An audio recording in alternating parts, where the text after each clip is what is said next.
Good evening dear students, good evening all of you. तो देखिए बेटा, हिमालय एजुअप के प्लेटफॉर्म पर ऑफलाइन क्लासेज में आप सबका बहुत बहुत हार्दिक स्वागत है।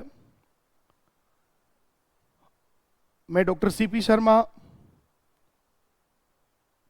आपको आपका जो सीयूटी सिलेबस में डोमेन सब्जेक्ट केमिस्ट्री है वो यहाँ पर पढ़ाने वाला हूँ बेटा।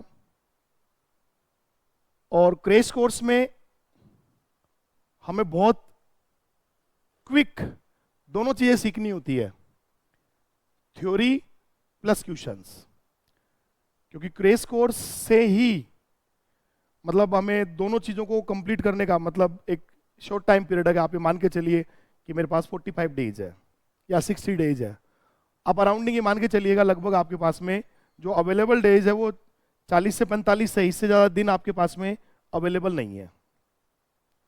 तो इन 45 दिन में एक बार आपको आपका कंप्लीट सिलेबस हर डोमेन का तैयार करना होगा। थोड़ा सा सीयूटी के नए पैटर्न के बारे में अपन बात करें तो सीयूटी एग्जाम में इस बार जो 50 क्वेश्चन आते हैं एक डोमेन सब्जेक्ट के, आपको 50 में से सभी 50 क्वेश्चन अटेम्प्ट करने होंगे। पहली बात, पहले तक ये था कि क्वेश्चन तो 50 आते थे लेकिन अटेम्प्ट कितने करने होते थे, केवल 40। अब की बार पूरे 50 के 50 अटेम्प्ट करने हैं, तो सीधी सीधी बात है आपका डोमेन सब्जेक्ट 250 मार्क्स का हो गया, 250 नंबर का। क्योंकि एक अपन बात करें कि एक क्वेश्चन 5 मार्क्स का है तो 50 क्वेश्चन है तो 250 मार्क्स हो गए एक डोमेन में। तो ऐसे 250 250 250 की तीनों डोमेन हो गए। एक आपका जो भी आप लैंग्वेज लेते हैं लैंग्वेज, और एक जीटी का पेपर, इन सबको मिलाकर के आपका जो है पूरा टोटल स्कोर बनेगा। तो केमिस्ट्री में जो 50 क्वेश्चंस आने वाले हैं वो सभी 50 क्वेश्चन जो 50 क्वेश्चंस हैं वो सारे के सारे 50 क्वेश्चंस जो ओवरऑल आपके पास में 50 क्वेश्चंस हैं वो आपकी एनसीईआरटी सिलेबस के नए पैटर्न के हिसाब से जो 10 यूनिट्स हैं उनसे आने वाले हैं। तो एवरेज अगर आप चेक करते हैं तो लगभग लगभग हर यूनिट से 5 क्वेश्चन तो आना तय है। अब ये हो सकता है किसी यूनिट से 4 क्वेश्चन रह गए, तो किसी से 6 भी हो सकते हैं, किसी से 7 भी हो सकते हैं, लेकिन एवरेज अगर निकाले तो पर यूनिट एटलीस्ट मान के चलिए कि 5 क्वेश्चंस निश्चित तौर पे आएंगे ही आएंगे। जो यूनिट्स आपके सिलेबस में है थोड़ा सा मैं डिस्कशन करूं उनको लेकर के। आपके सिलेबस की पहली यूनिट वो है बेटा सॉल्यूशन। केमिस्ट्री में पहली यूनिट जो अपनी है वो है विलियन।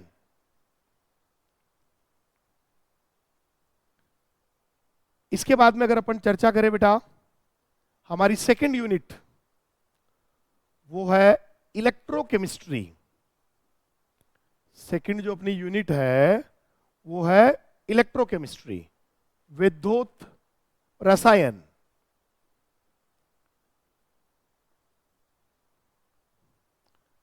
थर्ड यूनिट जो आती है आपके पास में यहां पर केमिकल काइनेटिक्स।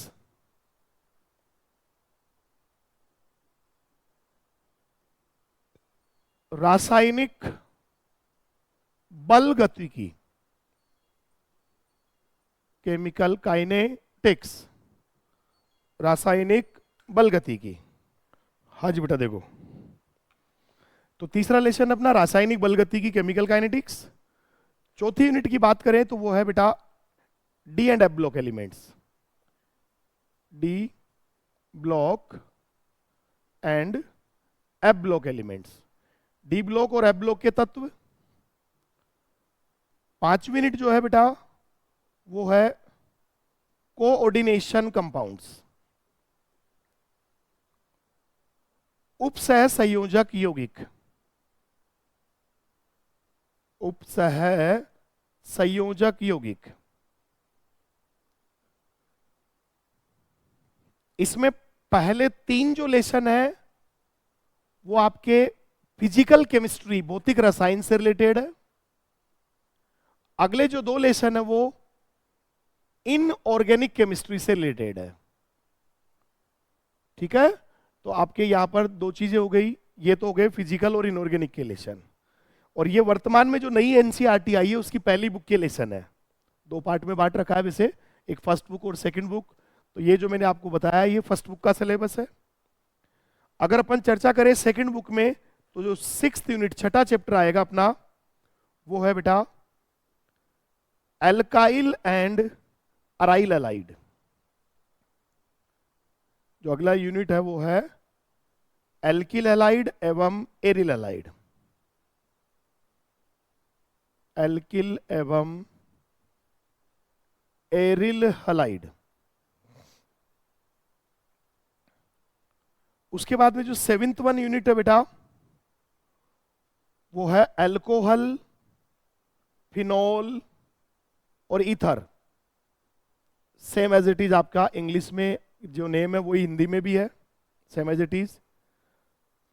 नेक्स्ट यूनिट है aldehyde, ketone and carboxylic acid. ये आपकी 8वीं यूनिट है बेटा। हिंदी में भी सेम यही नाम है, एल्डिहाइड, कीटोन और कार्बोक्सिलिक एसिड। इसके बाद में जो नेक्स्ट आपके यूनिट नंबर 9 है, वो यूनिट नंबर 9 है बेटा अमीन, एमीन्स। और यूनिट नंबर जो 10 है बेटा वो है बायो मॉलिक्यूल्स, यानी कि जैव अणु। तो कुल मिलाकर के आपके सीयूटी सिलेबस में जो केमिस्ट्री है उसमें ये 10 यूनिट्स हैं। आखिरी की जो 5 यूनिट्स हैं वो सभी ऑर्गेनिक केमिस्ट्री से रिलेटेड है, कार्बनिक रसायन से संबंधित है। जबकि पहली जो थी, पहली 3 वो फिजिकल केमिस्ट्री की थी, अगली 2 इनऑर्गेनिक केमिस्ट्री की थी। ऐसे कुल मिलाकर के ये 10 यूनिट्स है। इन सभी 10 यूनिट से मिलाकर के आपके 50 क्वेश्चंस आएंगे। तो मैंने कहा ना, औसतन हर यूनिट मिनिमम मान के चलो 5 क्वेश्चन आना निश्चित है। लेकिन अब जैसे मैं कुछ बात करूं, सपोज कर जो बायोमोलिक्यूल से 4 ही क्वेश्चन आए, तो एल्डिहाइड, कीटोन, कार्बोक्सिलिक एसिड ऐसा है जिसमें से 6 क्वेश्चन भी आ सकते हैं, 7 भी आ सकते हैं, और जो पैराग्राफ वाला क्वेश्चन आएगा तो 5 तो अकेला वैसे ही ले जाता है। और अब तक के पेपर में देखा जाए तो पैराग्राफ वाला क्वेश्चन कहां से बन के आया है, एक तो एल्डिहाइड कीटोन से, और एक पैराग्राफ वाले पिछले अगर पीवाईक्यूज को अपन देखते हैं तो पैराग्राफ 2 चीज लेसन से बन रहे हैं, एक तो डी और एफ ब्लॉक से, पिछली बात कर रहे हैं। वैसे जरूरी नहीं है इनसे चेंज भी कर सकता है, लेकिन अभी पिछले 2 सालों से बात करें तो पैराग्राफ वाले क्वेश्चन यहां से डाल रहा है तो सीधे 5 क्वेश्चन आते हैं। उसके अलावा 2-3 क्वेश्चन और हो गए तो 7 से 8 क्वेश्चन बन जाते हैं आराम से। तो ये तो आपका हो गया सिलेबस और उसकी डिफरेंट यूनिट्स जो आपके सीयूटी के डोमेन सब्जेक्ट्स में है। अब सीयूटी के डोमेन सब्जेक्ट के बाद में अगर अपन चर्चा करें बेटा, तो हमारा नेक्स्ट टॉपिक आता है कि हम प्रॉपर स्टडी किस वे में करें जिससे मैक्सिमम मार्क्स गेन कर सके। और हम जो यहां क्लास में हिमालय एजुअब के प्लेटफॉर्म पे पढ़ने वाले हैं बेटा, मैं इसी सीक्वेंस में पढ़ाने वाला हूं। हम 1 to 10 ही चलेंगे, हम शुरू से स्टार्ट करेंगे और लास्ट में आके एंड कर देंगे। हम ऐसे सीक्वेंस नहीं करेंगे कि बीच में से कभी ये ले लिया कभी वो ले लिया, ऐसा नहीं है। हम 1 to 10 पढ़ने वाले हैं। और हमें वैसे भी शुरुआती जो 3 लेसन है वो न्यूमेरिकल बेस्ड है, क्योंकि फिजिकल केमिस्ट्री के हैं तो न्यूमेरिकल बेस्ड है। तो इनको शुरू में अपन थोड़ा सा टाइम लेकर के कि इनसे क्वेश्चन बहुत अच्छे या अच्छे लेवल पे क्वेश्चन बनते हैं वो अपन सीखेंगे। तो ये सारी चीजें तो हो गई आपका सिलेबस। आपकी मार्किंग मैंने मार्किंग बता दी है, 50 क्वेश्चन आएंगे, पूरे 50 करने हैं। उसके लिए आपको टाइम 1 आवर 1 घंटे का मिलेगा। एक क्वेश्चन 5 मार्क्स का है। अगर आप नेगेटिव जाते हैं तो 1 मार्क्स डिडक्ट होगा, 1 नंबर कटेगा। बिल्कुल सही करते हैं तो आपको पूरे 5 मार्क्स मिलेंगे। तो 50 के 50 क्वेश्चन सही करेंगे तो आपको 250-250 नंबर आपके पास में मिलेंगे। ठीक है, तो कैलकुलेशन तो वैसे सबको करना आती है। सपोज करो 50 में से आपने 48 क्वेश्चन करेक्ट करे, 2 गलत करे, तो ऐसी कंडीशन में आपके पास में आपके 48 क्वेश्चन के मल्टीप्लाई बाय 5 करते हैं, 48 इंटू 5, तो 240 मार्क्स हो गए, 240। और 2 गलत कर दिए तो उनके 2 डिडक्ट होंगे, यानी 238 हम गेन करेंगे। मानो किसी ने 45 क्वेश्चन सही करे और 5 क्वेश्चन गलत कर दिए। तो 45 इंटू 5 अगर करते हैं तो 225, 225 तो वैसे हो गए, और 5 उसने गलत करे तो -5 कर दो, उसके आपके पास में 220 मार्क्स आपके पास में आ जाएंगे। तो ये तो एक सिंपल सा कैलकुलेशन था कि आपके पास में हमारा क्या कैलकुलेशन रहने वाला है। अब हम आगे बढ़े इसके साथ में। तो बेटा नेक्स्ट टॉपिक अपना आता है, आज हम पहली यूनिट से ही हमारा सिलेबस स्टार्ट करने जा रहे हैं। और हमारी जो पहली यूनिट है, उस पहली यूनिट का नाम क्या है बेटा? सॉल्यूशन, विलियन। हमारा जो पहला यूनिट है उसका नाम है सॉल्यूशन यानी कि विलियन। सबसे पहले डेफिनेशन कि सॉल्यूशन होता क्या है, तो सुनिए बेटा आपके पास में।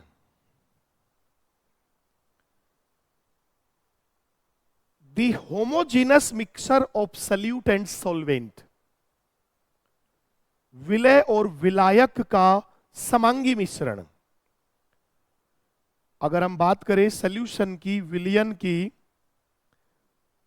सॉल्यूशन क्या होता है? What is solution? तो डेफिनेशन है the homogeneous mixture of solute and solvent. दो चीजें हैं बेटा, एक विलायक और एक है विलय। इस विलायक और जो विलय है, यानी एक क्या है बेटा जी? सॉल्वेंट, और एक क्या चीज है बेटा? सॉल्यूट। इनका मैंने एक शब्द बोला है बेटा, होमोजीनस।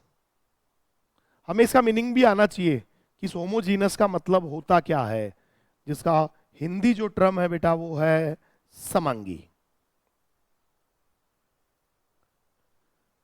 होमोजीनस का मीनिंग है जब सॉल्यूट और सॉल्वेंट दोनों की फिजिकल स्टेट सेम हो जाए, दोनों की भौतिक अवस्था सेम हो जाए। जैसे सपोज करो हमने शुगर को वाटर में डिसोल्व किया, चीनी को पानी में घोला।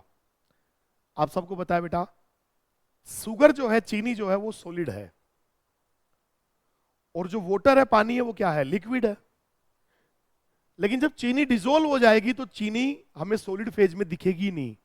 इसका मतलब चीनी ने अपनी फिजिकल स्टेट बदल ली। और इससे एक बात और सीख जाओ, फिजिकल स्टेट सॉल्यूट बदलता है, भौतिक अवस्था कौन बदलेगा? विलय। और वो अपनी भौतिक अवस्था कैसी कर लेगा? विलायक जैसी, सॉल्वेंट की जैसी अपनी फिजिकल स्टेट करेगा। दोबारा बोलो बेटा, फिजिकल स्टेट बदलेगा कौन? सॉल्यूट। और बदलने के बाद अपनी फिजिकल स्टेट कैसी कर लेगा? सॉल्वेंट के जैसी। इसका मतलब हमने चीनी को पानी में घोला तो भौतिक अवस्था पानी ने बदली या चीनी ने? चीनी ने बदली है, शुगर ने बदली है, वो सॉल्यूट है। और उसने अपनी भौतिक अवस्था, फिजिकल स्टेट किसके समान कर ली? सॉल्वेंट यानी पानी के समान, जो कि लिक्विड फेज में है, द्रव अवस्था में है। ठीक है। तो अब एक साथ के साथ एक और, तो होमोजीनस का मतलब क्या है? जब सॉल्यूट और सॉल्वेंट दोनों की फिजिकल स्टेट समान हो जाए, विलय और विलायक की भौतिक अवस्था समान हो जाए। और इसमें विलय कौन होता है और विलायक कौन होता है? सॉल्यूट क्या है और सॉल्वेंट क्या है? तो याद रखना बेटा, जो लेस अमाउंट में होता है, जिसकी मात्रा कम होती है, ठीक है, वो सॉल्यूट है। और जो ग्रेटर अमाउंट या ज्यादा अमाउंट में होता है बेटा, जो मोर अमाउंट में प्रेजेंट होता है, हाई अमाउंट में प्रेजेंट होता है, ग्रेटर अमाउंट में प्रेजेंट होता है, उसे क्या कहा जाता है? सॉल्वेंट। जो भी कंटेंट ज्यादा है वो सॉल्वेंट, और जो कंटेंट कम है वो क्या कहलाता है? सॉल्यूट। आप खुद बताओ, आपने शुगर को वाटर में डिसोल्व किया, हमने चीनी को पानी में घोला, तो हम चीनी ज्यादा लेंगे या पानी? पानी। चीनी कम होगी, और जो कम है वो क्या कहलाएगा? सॉल्यूट, विलय। और जो ज्यादा है वो क्या कहलाएगा? सॉल्वेंट यानी विलायक। तो हमने विलय को विलायक में घोला, इसका मतलब आपके पास में हमने कम को किस में घोला है? ज्यादा में। क्या मेरी बात समझ में आ गई? तो बेटा ये आपके पास में हो गया। और दोनों का होमोजीनस मिक्सचर जो है वही किस नाम से जाना जाता है बेटा? सॉल्यूशन यानी विलियन के नाम से जाना जाता है। क्लियर हो गया? इसके बाद में अपन सेकंड टॉपिक पे चलते हैं बेटा, और हमारे सेकंड टॉपिक का नाम है विलियन के प्रकार, टाइप्स ऑफ सॉल्यूशन। विलियन के प्रकार। Types of solution. तो सुनो बेटा, हम टाइप्स ऑफ सॉल्यूशन की बात करें, विलियन के प्रकार की बात करें, तो हम ये डिफरेंट डिफरेंट टाइप से, अलग अलग टाइप से सॉल्यूशन के टाइप्स पढ़ने वाले हैं। और उसका जो सबसे पहला है वो है बेटा, on the basis of physical state of solvent, on the basis of physical state of solvent,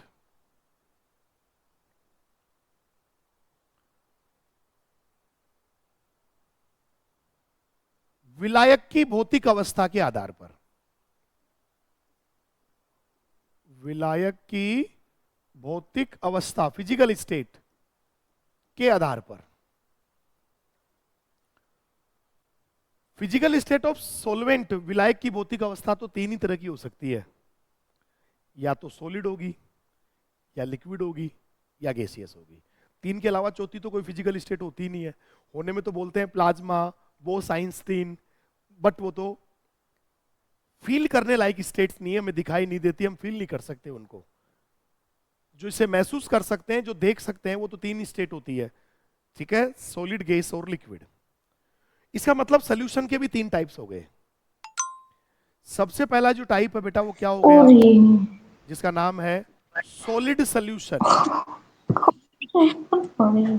solid solution, ठोस विलयन, सॉलिड सॉल्यूशन यानी कि ठोस विलयन। दूसरा जो है बेटा उसका नाम है लिक्विड सॉल्यूशन, द्रव विलयन। और तीसरा और लास्ट है बेटा गैसियस सॉल्यूशन, यानी गैसीय विलयन। तो कुल मिलाकर के सॉल्यूशन या विलयन के कितने टाइप्स हो सकते हैं? तीन। किस आधार पे? सोलवेंट की फिजिकल स्टेट के आधार पे। नाम से बहुत कुछ बयां हो रहा है। अगर सॉलिड सॉल्यूशन है तो सोलवेंट यानी विलायक कैसा होगा पूछने की जरूरत ही नहीं है, जो नाम है सॉलिड होगा बेटा, ठोस होगा। हां, सल्यूट विलय कैसा हो सकता है?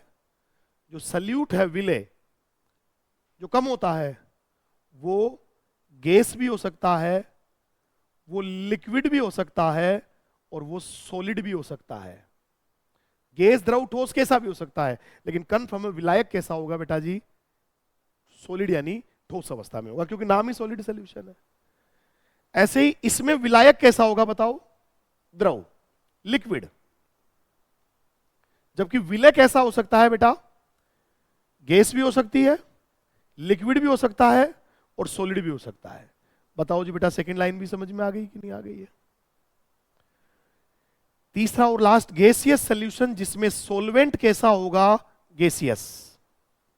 जबकि सल्यूट कैसा हो सकता है बेटा?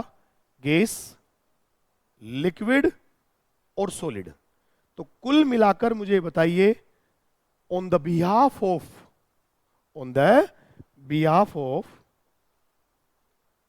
physical state of solute, solutions are classified into how many types?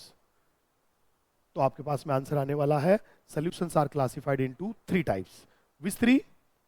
First one solid solution, second one liquid solution and third one gaseous solution. और नाम से पता लग रहा है सॉलिड सॉल्यूशन है, ठोस विलयन है, तो विलायक कैसा होगा? ठोस। लिक्विड है तो विलायक द्रव। विलायक फिक्स है वही रहेगा, सोलवेंट फिक्स है, सल्यूट फिक्स नहीं हो सकता। गैस में गैस भी घुल सकती है, गैस में लिक्विड भी घुल सकता है और गैस में सॉलिड भी घुल सकता है, लेकिन वहां फिक्स है सोलवेंट गैस ही होगा, तो वो गैसियस सॉल्यूशन है।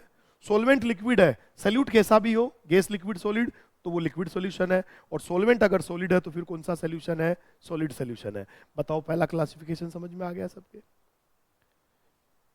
आगे इसी क्लासिफिकेशन में अगर अपन चर्चा करें बेटा, तो हमारा अगला डिस्कशन ये रहेगा, अभी तो अपन ने केवल किसकी फिजिकल स्टेट ली है? सॉल्वेंट की।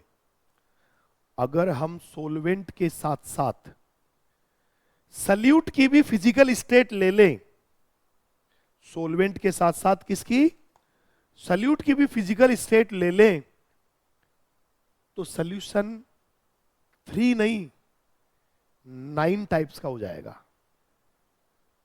क्योंकि जैसे सोलवेंट गैस लिक्विड सॉलिड होता है, उसी टाइप से सल्यूट भी कैसा कैसा हो सकता है, गैस लिक्विड और सॉलिड। तो उसके भी आप पे 3 इंटू 3 करेंगे तो 9 टाइप्स बनेंगे। तो मैं इसके लिए आपको थोड़ा सा एक चार्ट बना के, इसे टेबल बनाकर इसे समझाता हूं बेटा। जिसके पहले कॉलम में लिखेंगे टाइप्स ऑफ सॉल्यूशन, विलियन के प्रकार।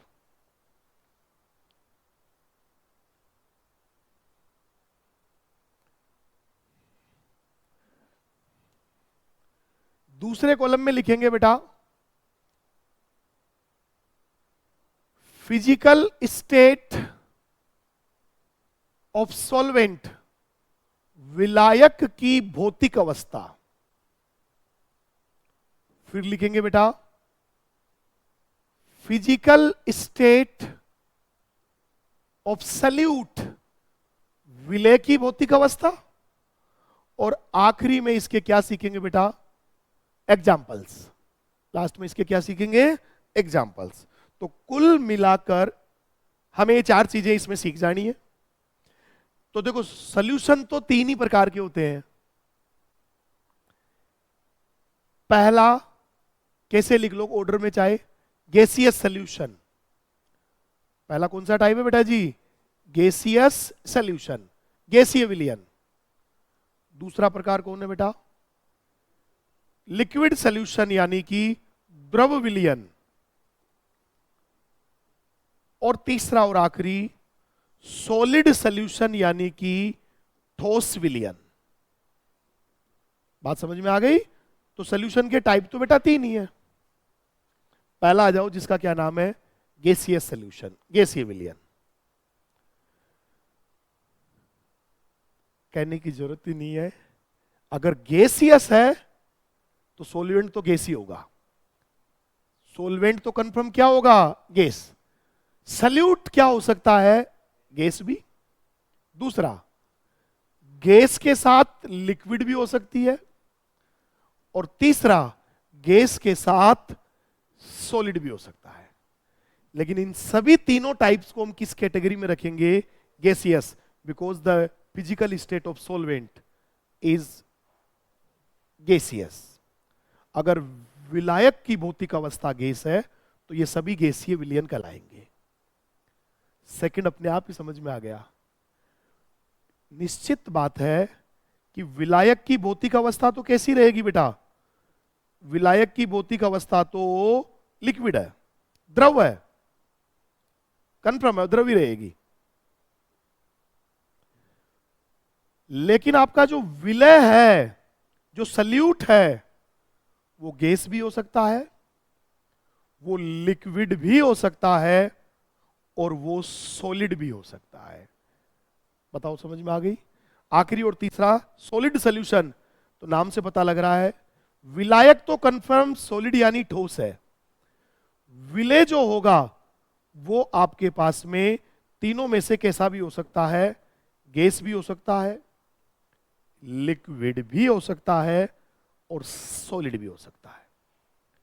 तो आपके पास याद रखेंगे बेटा, जो सॉलिड सॉल्यूशन होते हैं उनमें आपको गैस, लिक्विड और सॉलिड तीनों कंटेंट आपके पास में यहां पर मिल जाएंगे। अब हमने जो पहला ही पहला बनाया है जिसमें सॉल्वेंट और सल्यूट दोनों गैस है, इसका एग्जांपल एयर। और एयर में बेसिकली मिक्सर 2 ही गैसों का होता है, एक नाइट्रोजन और दूसरा ऑक्सीजन। एयर में किस किस का मिक्सर होता है बेटा, एक नाइट्रोजन का और दूसरा ऑक्सीजन का, यानी N2 plus O2, N2 plus O2। इन दोनों के मिक्सर को अपन क्या कहते हैं बेटा जी, इन्हीं दोनों के मिक्सर को अपन आपके पास में गैसियस मिक्सर। जहां अब बताओ एयर में ज्यादा कंटेंट किसका होता है, नाइट्रोजन का या ऑक्सीजन का, नाइट्रोजन का, ऑलमोस्ट 78% है। और ऑक्सीजन कितनी है, लगभग 21% और आपको पता है जो ज्यादा होता है, जो ज्यादा अमाउंट में है वो सॉल्वेंट, और जो लेस अमाउंट में है वो सल्यूट। तो निश्चित बात है ये सोलवेंट है और वो सल्यूट है। सेकंड एग्जांपल पे आ जाओ। Nitrogen plus chloroform. एक लाइन सुनिए अपन ने, क्लोरोफॉर्म को कभी एयर में ओपन नहीं छोड़ते हैं। क्लोरोफॉर्म को कभी भी एयर में, वायु में खुला नहीं छोड़ते। क्यों? क्योंकि क्लोरोफॉर्म डिसोल्व हो जाता है एयर में और एक पॉइजनस गैस बनाता है फोस्जीन। तो उसी के बिहाफ पर हम ये कहेंगे कि क्लोरोफॉर्म जो लिक्विड है, बोतल में लिक्विड होता है लेकिन वो खुला पड़ा, मतलब वो एयर में जाके डिसोल्व हो रहा है। तो वहां डिसोल्व कौन कर रहा है? एयर, जिसमें नाइट्रोजन एज ए सोलवेंट है, और डिसोल्व हो कौन रही है? क्लोरोफॉर्म, जो एज ए सल्यूट है। तीसरा आ जाओ, गैस प्लस सॉलिड। और गैस प्लस सॉलिड का एग्जांपल है बेटा आपके पास में यहां पर nitrogen plus camphor, naphthalene balls. कपूर की गोलियां आती है, सबने सुना है। तो नाइट्रोजन तो गैस है, इसमें वो कैम्फर बॉल्स या नैप्थलीन बॉल्स जो होती है, जो कपूर की गोलियां, हिंदी में लिख देता हूं बेटा जी, कपूर जलाते हैं ना भगवान जी के अपन। उसके अलावा टॉयलेट्स में भी आजकल नैप्थलीन बॉल्स रखते हैं।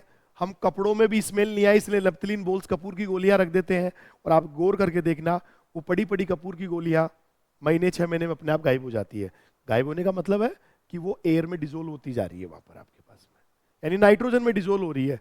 तो बताओ ये, और वहां पर नाइट्रोजन तो गैस है जो ज्यादा है, और कैम्फर की गोली तो छोटी सी है, कम है। तो जो कम है वो क्या है? सल्यूट।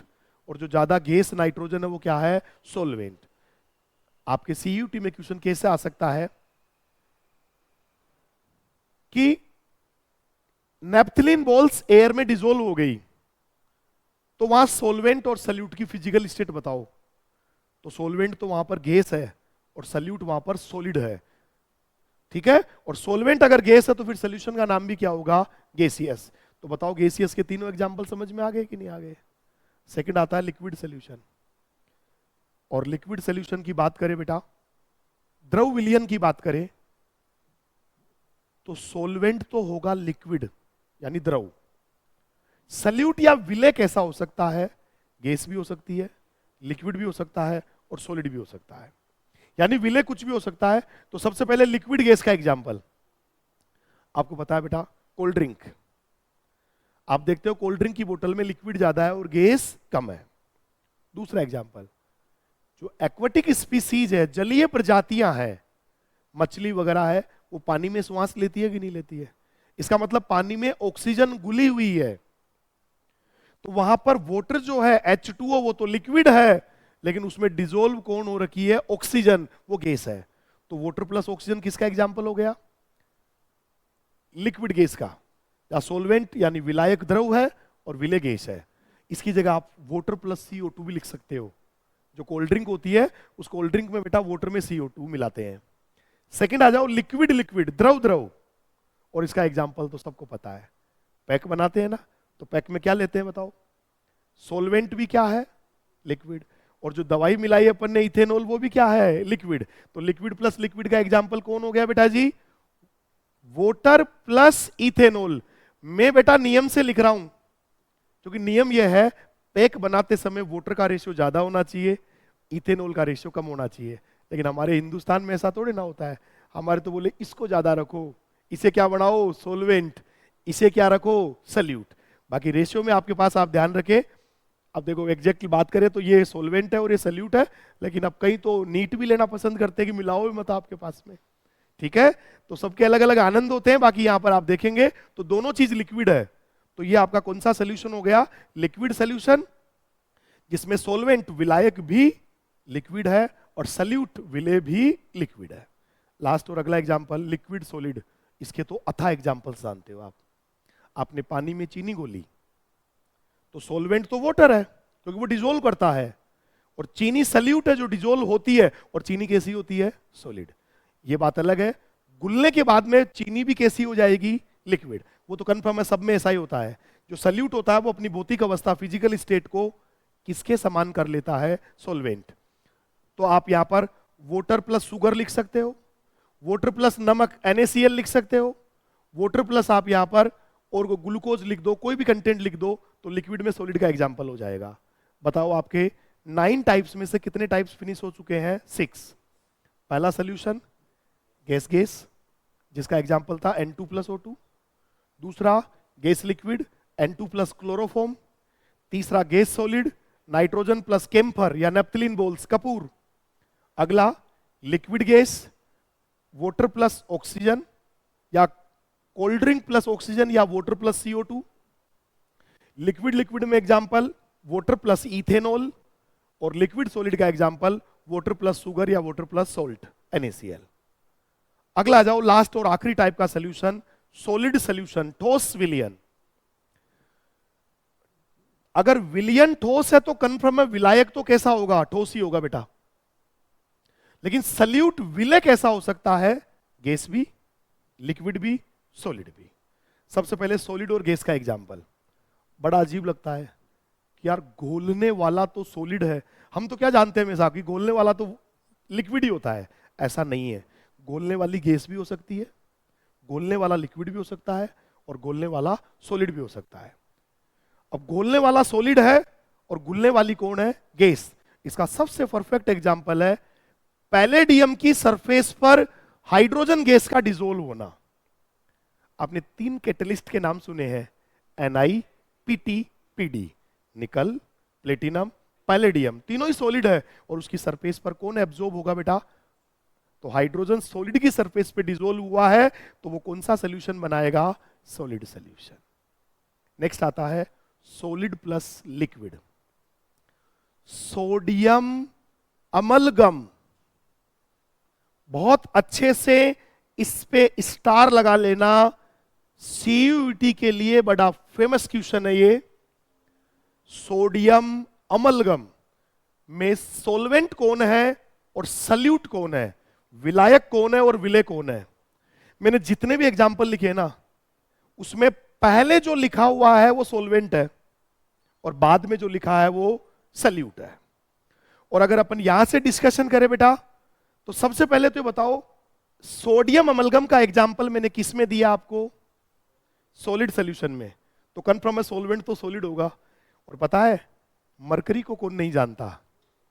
मरकरी जो कि थर्मामीटर में भी होती है, वो तो रूम टेम्परेचर पे लिक्विड है। इसका मतलब सॉलिड कौन हुआ यहां पर? ठोस कौन हुआ? सोडियम। और उसके लिए तो नाम भी फेमस है, सोडियम का टुकड़ा पानी में डालते हैं तो ब्लास्ट करता है। सोडियम का टुकड़ा, टुकड़ा हमेशा सॉलिड का ही हो सकता है, लिक्विड और गैस का कभी टुकड़ा नहीं बन सकता है। तो सोडियम यहां पर कैसा है? सॉलिड, यानी सोडियम तो है सॉल्वेंट, और मरकरी यानी Hg क्या है बेटा? लिक्विड। ओके, जो कि सल्यूट माना जाएगा, विलय माना जाएगा। विलायक कौन? सॉल्वेंट कौन? सोडियम, और विलय कौन? मरकरी।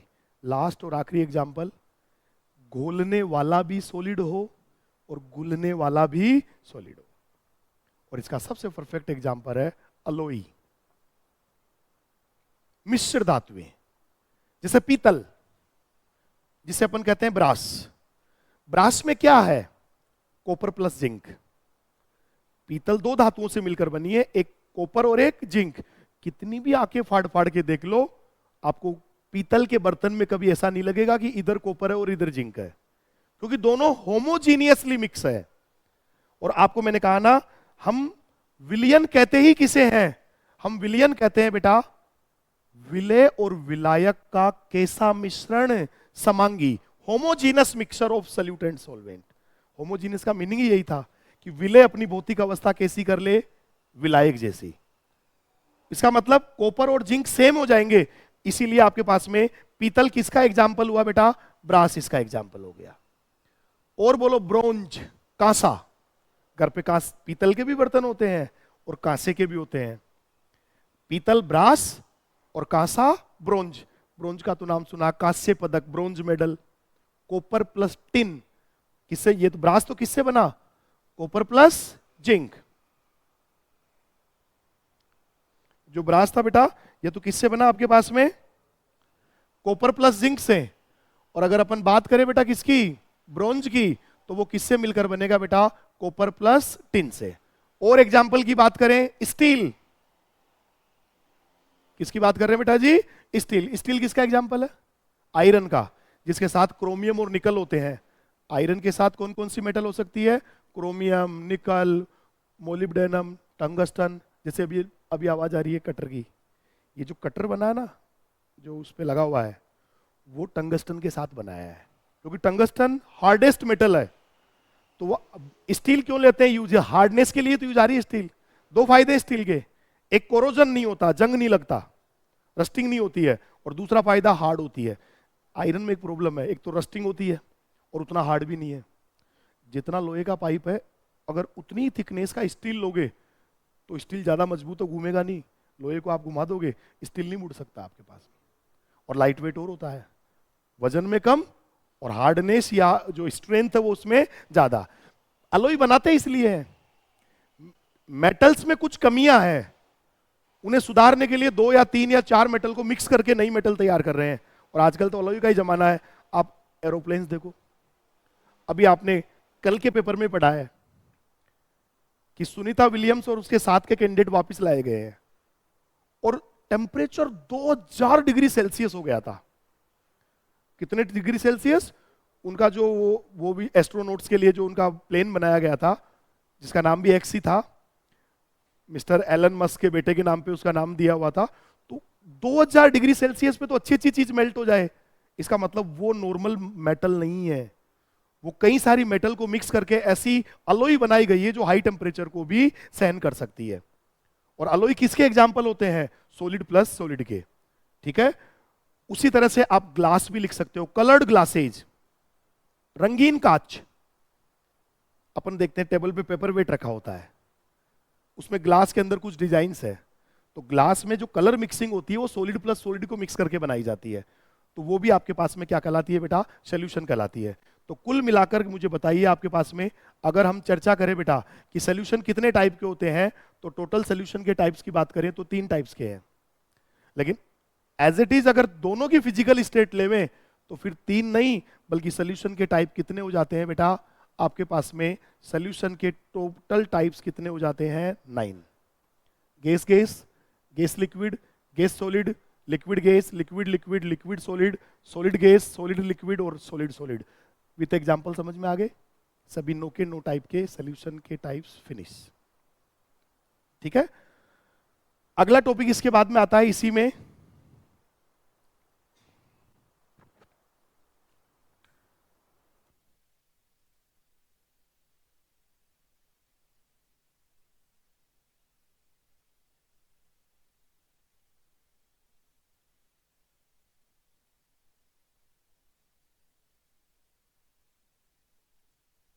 के लिए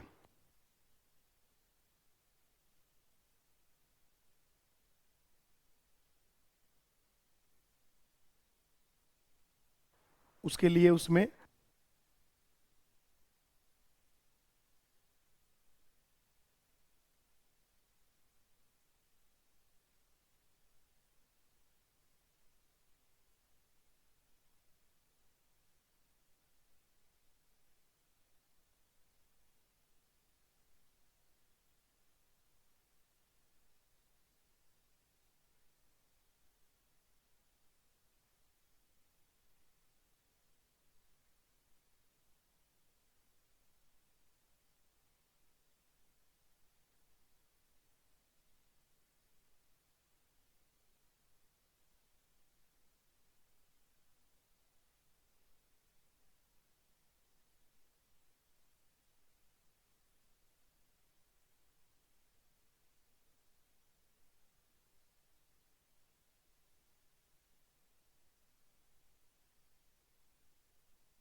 और ये जो कई गाड़ियां वगैरह आ रही है, इनकी आजकल बॉडी भी कार्बन फाइबर से बनाने लग गए हैं। जैसे कि करोड़ों में जो गाड़ियों की कीमत है, जो रेसिंग में यूज करते हैं ना गाड़ियां, वो कार्बन फाइबर से बनाई जा रही है।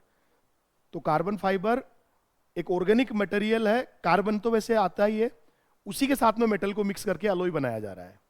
ठीक है, तो ये डिफरेंट डिफरेंट अपने पास में हो गए। चलो, तो अगला अपन नेक्स्ट टॉपिक अगली क्लास में पढ़ेंगे बेटा, है ना? चलो, आप सभी लोग जुड़े साथ में।